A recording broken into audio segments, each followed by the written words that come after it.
ধরো তোমার এক্সাম্পল আকারে বলে দিতেছি, x/2 plus y/3 equals to 1। তুমি বুঝতেছো না যে এমন একটা রেখা যেটা x অক্ষ থেকে কত পরিমাণ অংশ কাটছে 2, y অক্ষ থেকে কত পরিমাণ অংশ কাটছে 3, ঠিক আছে? তাহলে x অক্ষ থেকে কত কাটছে 1 2, y অক্ষ থেকে 1 2 3। তাহলে কানেক্ট করে দাও, শেষ, ইকুয়েশন পেয়ে গেছি। এই ক্লিয়ার, বুঝা গেছে? আচ্ছা, তাহলে এইখানে এই বলার ছিল। আচ্ছা, কিছু এক্সট্রা ইনফরমেশন পড়াবো, এদিকে দেখো। দেখো, এই যে রেখাটা ছিল x/a plus y/b equals to কত 1। এখানে কিছু ইনফরমেশন তোমাদের পড়াইতে চাইতেছি। এদিকে দেখো, আমি একটু চিত্রটা এখানেই, তাহলে বুঝতে ইজিয়ার হবে। এদিকে দেখো, x অক্ষ থেকে কত কাটছে a, y অক্ষ থেকে কত কাটছে b। x অক্ষকে কত বিন্দুতে ছেদ করছে ক্যাপিটাল a, y অক্ষকে কত বিন্দুতে ছেদ করছে ক্যাপিটাল b।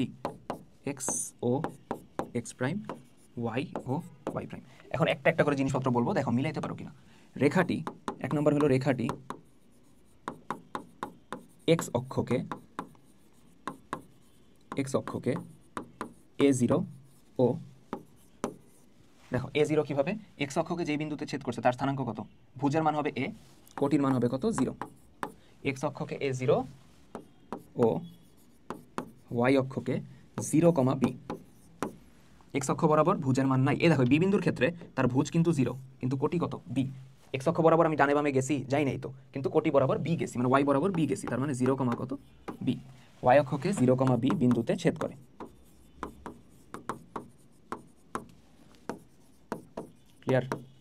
ক্লিয়ার সবার গেল।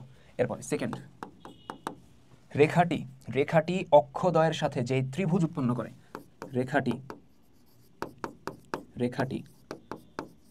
অক্ষদ্বয়ের সাথে যে ত্রিভুজ উৎপন্ন করে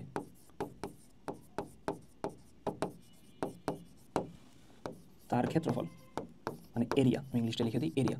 দেখো, অক্ষদ্বয়ের সাথে যে ত্রিভুজ উৎপন্ন করছে, তার মানে এটা না, এটার ক্ষেত্রফল কত আসবে, হাফ ইন্টু ভূমি ইন্টু উচ্চতা। ভূমি হলো a, উচ্চতা হলো b, তার মানে কত, হাফ ab। ডান।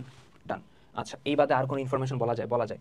দেখো, অক্ষদ্বয়ের মধ্যবর্তী কর্তিত অংশ মানে কি, অক্ষ দুইটা মিলে, বুঝছো, অক্ষ দুইটা মিলে মানে x অক্ষ এবং y অক্ষ মিলে রেখার যতটুকু অংশ কেটে ফেলছে, অক্ষদ্বয়ের মধ্যবর্তী কর্তিত অংশ, তাই না? এটা মধ্যবর্তী কর্তিত অংশ, এটা হলো ab, তাই না? এখন এটার একটা দৈর্ঘ্য আসবে, এদিকে দেখো 3 নাম্বার, অক্ষদ্বয়ের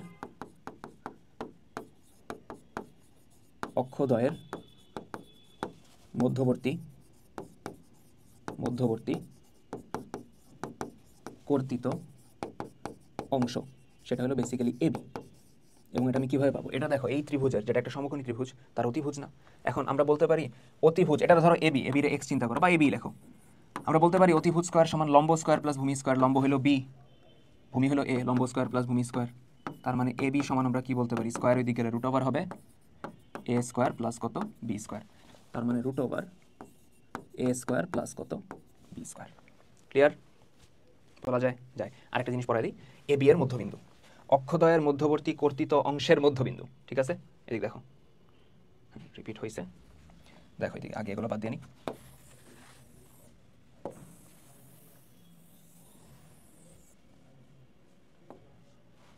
দেখো এদিকে,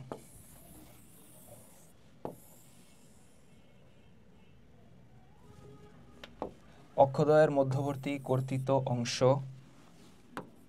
এর মধ্যবিন্দু, এটা বেসিক্যালি বুঝাইতেছে ab এর মধ্যবিন্দু। ab এর মধ্যবিন্দু কিভাবে পাবা, দেখো তো আমি সাইডে একটু তোমার দেখাই। a বিন্দু জানো, a বিন্দু হলো a, 0, b বিন্দু কত 0, b। তাহলে মধ্যবিন্দুর সূত্র আছে না, কি আসবে দেখো তো, x1 প্লাস x2/2, x1 হলো a, x2 হলো 0, তার নিচে 2, y1 হলো 0 প্লাস y2 হলো b, তার নিচে কত 2। তার মানে বলা যায় a/2, কত b/2। তার মানে সূত্রটা কত আসতেছে, a/2, এটা জাস্ট প্রুফ করে দেখালাম, কত b/2। এই ইনফরমেশনগুলো যদি একটু মাথায় রাখতে পারো, এমসিকিউতে বহুত হেল্প পাবা, ঠিক আছে? আমরা কিন্তু এখনো ম্যাথে ঢুকিয়ে নেই, ঠিক আছে? জাস্ট থিওরি পড়তেছি, ঠিক আছে? লাস্ট আরেকটা পড়বো, তাহলে আমাদের মোটামুটি 3.5 এর থিওরি শেষ, ঠিক আছে? 3.5 এর থিওরি শেষ। দেখো লাস্ট, ওকে। দেখো লাস্ট দেখো কোনো কোনো সরল রেখার উপর মূলবিন্দু হতে অঙ্কিত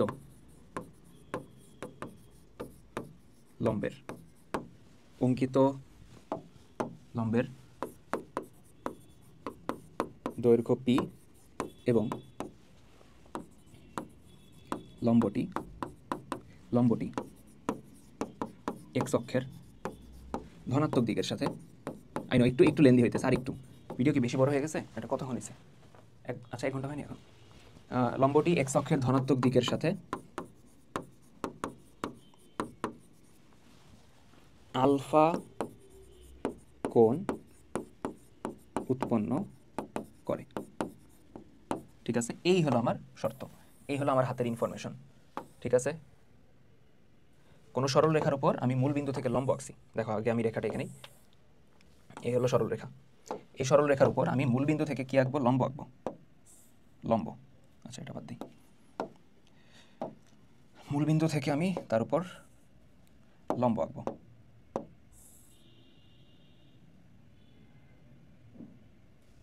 আঁকলাম লম্ব। ঠিক আছে, মূল বিন্দু থেকে তার উপর আমি কি আঁকছি? লম্ব আঁকছি। ভালো কথা। এই লম্বটার দৈর্ঘ্য ধরো ওপি, এবং এই দৈর্ঘ্য মানে লম্বটার নাম আমি বলতেছি ওপি, দৈর্ঘ্য হলো ছোট হাতের পি। আচ্ছা এটা যেহেতু পি দিয়ে রাখছি, এটা পি না দিই, এটা ধরো ওসি, তাহলে বেটার হয়। ঠিক আছে, এবং লম্বটা এক্স অক্ষের ধনাত্মক দিকের সাথে আলফা অ্যাঙ্গেল তৈরি করছে। ঠিক আছে, আচ্ছা রেখাটা এখন বাদ বাকি যা ইনফরমেশন লিখবো প্রমাণ আনার জন্য, রেখাটা এক্স অক্ষকে এ বিন্দুতে ছেদ করে, ওয়াই অক্ষকে বি বিন্দুতে ছেদ করে, আর এই অ্যাঙ্গেলগুলো কিন্তু 90, এটা একটু মাথায় রেখো। ঠিক আছে, ভালো কথা। এখন আমার রেখাটার ইকুয়েশন লাগবে, ইনফরমেশনের দূরে আছে, এক্স অক্ষের ধনাত্মক দিকের সাথে লম্বটা হলো আলফা অ্যাঙ্গেল তৈরি করছে, লম্বের দৈর্ঘ্যটা কত? পি। তার মানে আমি আপাতত আমি ধরতে পারি যে দেখো তো আমি কি লিখতে পারি? ধরি রেখার সমীকরণ আমি কি বলতে পারি? এক্স বাই ও এ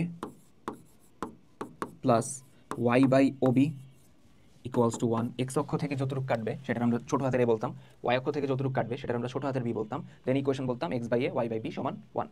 তাহলে x by O A y by O B equals to কত? 1। এখন আমার সমস্যা হলো আমি ও এর মান জানি না, ও বির মান জানি না, এবং আমার ইকুয়েশনটা আনতে হবে কোন ফরম্যাটে? পি আলফার ফরম্যাটে।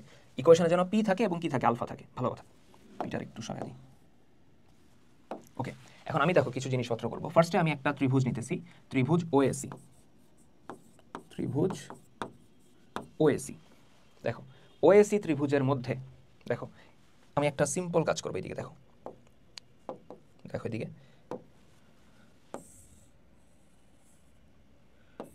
এই হলো ত্রিভুজটা, তাই তো? মোটামুটি এরকম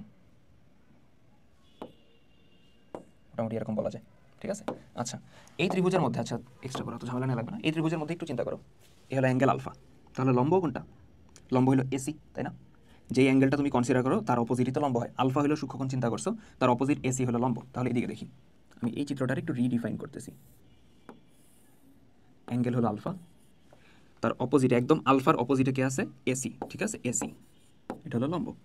ঠিক আছে, এবং এই বিন্দুটা হলো ও। ঠিক আছে, বোঝা যাইতেছে? আচ্ছা, এবং এই যে ওসি মাপটা কত? পি না? ঠান্ডা মাথায় বুঝো, এই অ্যাঙ্গেলটা আলফা, আলফার অপোজিটটা হলো লম্ব, এবং আলফার সাথে যে আছে, এই আলফার সাথে যে আছে সেটা হলো ওসি, সেটা হলো পি। ঠিক আছে, আচ্ছা, এবং ও এ হলো অতিভুজ। ক্লিয়ার? আলফার অপোজিট লম্ব, লম্ব হলো এসি, ভূমি হলো কত? ওসি, অতিভুজ কত? এ ও অথবা ও এ, একই কথা। এখন আমরা এখানে যে কাজটা করব, আমরা এখানে কজ আলফা অ্যাপ্লাই করব। কজ মানে আমরা জানি ভূমি বাই অতিভুজ, ভূমি হলো ওসি মানে পি, এবং অতিভুজ কত? ও এ।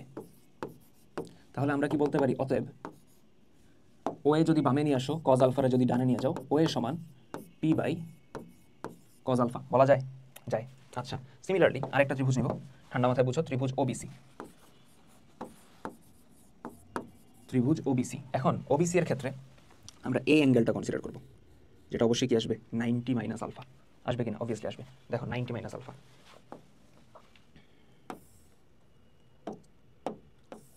এদিকে দেখো 90 মাইনাস আলফা, এই অ্যাঙ্গেলটা, তাই তো? 90 মাইনাস আলফা। ভালো কথা, অ্যাঙ্গেলটা আমি আঁকলাম, স্টেপ বাই স্টেপ ফলো করো। আচ্ছা, এই অ্যাঙ্গেলের অপোজিটটাই তো লম্ব, তাই না? তার মানে লম্ব কত? বিসি। বিসি হলো লম্ব, বিসি হলো কত? লম্ব। এবং অ্যাঙ্গেলের সাথে যেটা আছে, এই দেখো অ্যাঙ্গেলের অপোজিটটা হলো লম্ব, আবার এটা হলো ভূমি, মানে ওসি হলো ভূমি। দেখো মিলতেছে? অ্যাঙ্গেলের অপোজিটটা হলো লম্ব, বিসি হলো লম্ব, এবং অ্যাঙ্গেলের সাথে যেটা আছে সেটা হলো ভূমি, মানে ওসি। এখন এই ক্ষেত্রে আমি যে কাজটা করবো, আমি আবার দেখো ওসির মান আমরা জানি, ওসির মান হলো পি, ওসির মান আমরা জানি, ওসি হলো পি। তো এই ক্ষেত্রে আমরা আবার কি করব?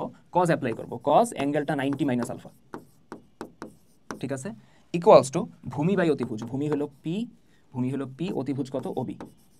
এখন কজ 90 মাইনাস আলফা, এটা মানে হলো সাইন আলফা, ঠিক আছে? ত্রিকোণমিতির মধ্যে তোমাকে ডিটেলসে পড়ানো হবে, আপাতত জাস্ট একটু মেনে নাও, কজ 90 মাইনাস আলফা মানে হলো সাইন আলফা, সমান হলো পি বাই ওবি। তাহলে ওবি এবং সাইন আলফার জায়গা যদি চেঞ্জ করো, ওবি ইকুয়ালস টু আমরা বলতে পারি পি বাই কত? Sine alpha. বলা যায়? অবভিয়াসলি যায়, ও এর মান আছে, ওবির মান আছে। এখন যে কাজটা করবো, 1 নঙে বসাই দিব, 1 নঙে বসাই দিব। দেখো এদিকে হেডলাইনটা রাখবো,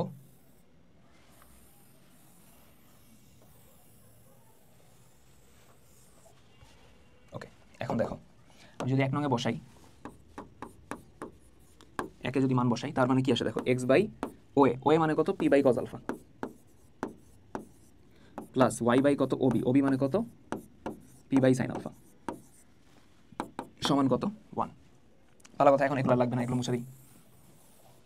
ওকে, এখন দেখো, এখন বুঝো, পি বাই কজ আলফা, এটা উপরে গেলে উল্টাবে, এটা আসবে কজ আলফা বাই পি, এটা উপরে গেলে উল্টাবে, পি বাই সাইন আলফা উপরে গেলে সাইন আলফা বাই পি, সমান 1, ঠিক আছে? ওকে, এখন লসাগু কত আসবে? পি, লসাগু আসবে কত? পি, উপরে আসবে x cos alpha plus Y sine alpha equals to 1। তো পি যদি এদিকে গুণাকারে যায়, পি ইন্টু 1 কত? পি, তার মানে ইকুয়েশন আসবে x cos alpha plus Y sine alpha সমান পি ইন্টু 1 কত? পি। এইটা হলো আমার ফাইনাল ইকুয়েশন, ঠিক আছে? তার মানে কোনো রেখা যদি এক্স অক্ষ, মানে কোনো রেখার উপর অঙ্কিত লম্বের দৈর্ঘ্য যদি পি হয়, এবং সেটা যদি এক্স অক্ষের ধনাত্মক দিকের সাথে আলফা অ্যাঙ্গেল তৈরি করে, ইকুয়েশন হবে x cos alpha y sine alpha equals to p. এই ফরম্যাটটাকে বলা হয় লম্ব আকৃতি,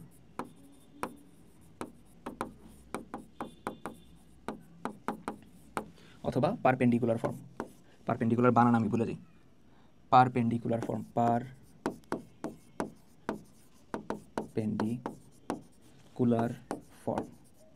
এখন এখানে হয় ই হবে, না হলে এ হবে, এটা আমি ভুলে গেছি, আমি স্বীকার করি। তো এটা একটু তোমরা দেখে নিও, গুগলে একটু দেখে নিও, পারপেন্ডিকুলার, যাই হোক, সরি আমি ভুলে গেছি বানানটা, ঠিক আছে? পারপেন্ডিকুলার বা লম্ব আকৃতি, ঠিক আছে? তাহলে বুঝা গেছে? ক্লিয়ার? তাহলে আমরা কত ধরনের ফরম্যাট পড়লাম, দেখো তো কত ধরনের ফরম্যাট পড়ছি। এদিক দেখো কত ধরনের ফরম্যাট পড়ছি, একটা একটা করে আসি আমরা। আরে ব্যাকগ্রাউন্ড চেঞ্জ করা হয়নি, সাবজেক্ট ব্যাকগ্রাউন্ড, ওকে, এটা বাদ যাবে। দেখো আমরা কত ধরনের ফরম্যাট পড়ছি, সবগুলো দেখবো আমরা একটা একটা করে। ফার্স্টে দেখো আমরা কি পড়ছি, আমরা পড়ছি হলো এক্স ইকুয়ালস টু এ, তাই না? এক্স অক্ষের সমান্তরাল রেখা, ওয়াই ইকুয়ালস টু বি পড়ছিলাম ফার্স্টে, তাই না? এক্স অক্ষের সমান্তরাল রেখা, সেটা হলো ওয়াই ইকুয়ালস টু বি, ঠিক আছে? এরপর আমরা ওয়াই অক্ষের সমান্তরাল পড়ছি এক্স ইকুয়ালস টু এ। তারপর আমরা মূল বিন্দুগামী রেখা পড়ছি Y equals to M X. Then এমন রেখা পড়ছি যেটা মূল বিন্দু দিয়ে যায় না, ওয়াই অক্ষ থেকে সি পরিমাণ অংশ কাটে, ওয়াই সমান এম এক্স প্লাস সি। তারপর আমরা পড়ছি এমন একটা রেখা যার ঢাল দিয়ে দিছে এবং একটা বিন্দু দিয়ে দিছে, ওয়াই মাইনাস ওয়াই ওয়ান সমান m into x minus x one. তারপর কোনো রেখার উপরের দুইটা বিন্দু দিয়েছে, x one x two, sorry x one y one x two y two, তাহলে ইকুয়েশন এটা x minus x one minus x two, y minus y one minus y two. এরপর সাথে আচ্ছা, এটার মধ্যে একটা ভ্যারিয়েশন পড়ছি যে একটা বিন্দু যদি মূল বিন্দু হয় তখন এক্স বাই এক্স ওয়ান সমান ওয়াই বাই ওয়াই ওয়ান। এরপর আমরা পড়ছি এক্স অক্ষ থেকে এ কাটছে, ওয়াই অক্ষ থেকে বি কাটছে, ইকুয়েশন আসবে এটা x by a y by b equals to 1। Lastly আমরা পড়ছি যে কোনো রেখা হলো, কোনো রেখার উপর আমি এক্স অক্ষ থেকে লম্ব আঁকছি, লম্বের দৈর্ঘ্য পি, এবং সেটা এক্স অক্ষের ধনাত্মক দিকের সাথে আলফা অ্যাঙ্গেল তৈরি করে, তাহলে ইকুয়েশন আসবে এটা X sine alpha Y, X cos alpha plus Y sine alpha equals to P. লম্বটার দৈর্ঘ্য পি, লম্বটা এক্স অক্ষের ধনাত্মক দিকের সাথে আলফা অ্যাঙ্গেল তৈরি করে। লাস্টের একটা জিনিস বলবো, এত কিছু পড়লাম এর মধ্যে যেটা হলো general format, general form of straight line, ঠিক আছে? অথবা সাধারণ সমীকরণ, সরল রেখার সাধারণ সমীকরণ, একদম যেই ইকুয়েশনই হোক না কেন, একদম জেনারেল ফরম্যাটটা হলো ax plus by plus c equals to 0। ঠিক আছে, বোঝা গেছে কথা? এই হলো আমাদের টোটাল 3.5 এর থিওরি আলোচনা। তো এই গেল থিওরি। এখানে সবগুলোর নাম বলছিলাম, কোনটারে কি বলে, পারপেন্ডিকুলার ফর্ম বা লম্ব আকৃতি। ঠিক আছে, আচ্ছা x by a y by b এটা বলি নিতে না, হ্যাঁ এটার নাম বলিনি। X by a y by b standard equation বলে। ঠিক আছে, এটার একটা নাম আছে, এটারে ইন্টারসেপ্ট ফর্ম বলে। ইন্টারসেপ্ট ফর্ম গেল, এই বাদে আর নাম